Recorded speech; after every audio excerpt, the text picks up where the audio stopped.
মাস, যেটা দানশীলতার মাস। আমরা এই মাসে বেশি বেশি সদকা করব, দান করব।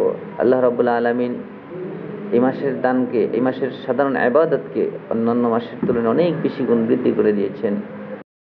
এক হাদিসে এসেছে, নবী করিম সাল্লাল্লাহু আলাইহি ওয়াসাল্লাম বলেন, মান তাতাওয়া ফীহি বিখসলাতিন মিনাল খায়র কানা কামান আদ্দা 70 ফরিদাতান ফীমা সিওয়া।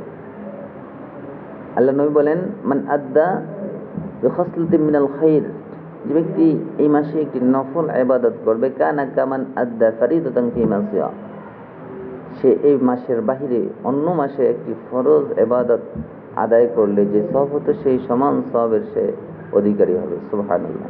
তাহলে এই মাসের একটা নফলের সমান অন্য মাসের একটা ফরজ, তো কত গুণ বেশি সওয়াব এই মাসে। সেজন্য এই মাসে বেশি বেশি আমরা নফল ইবাদত করব।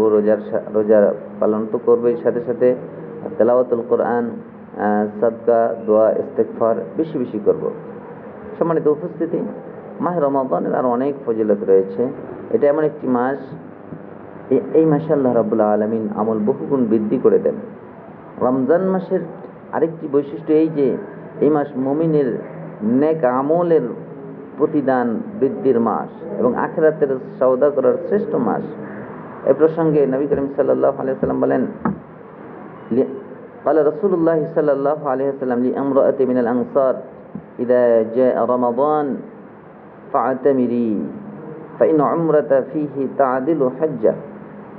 হযরত আব্দুল্লাহ ইবনে আব্বাস রাদিয়াল্লাহু তাআলা আনহু বলেন, রাসূলুল্লাহ সাল্লাল্লাহু আলাইহি ওয়াসাল্লাম এক আনসারী মহিলাকে বললেন যে, বর্ণনাকারী বলেন তার নাম ইবনে আব্বাস রাদিয়াল্লাহু তাআলা আনহু উল্লেখ করেছিলেন, কিন্তু আমি তা ভুলে গিয়েছি। অন্য বর্ণনায় তার নাম উম্মে সিনান উল্লেখ করা হয়েছে। আল্লাহ নবী তাকে বলেন, তুমি কেন আমাদের সাথে হজ করতে যাওনি?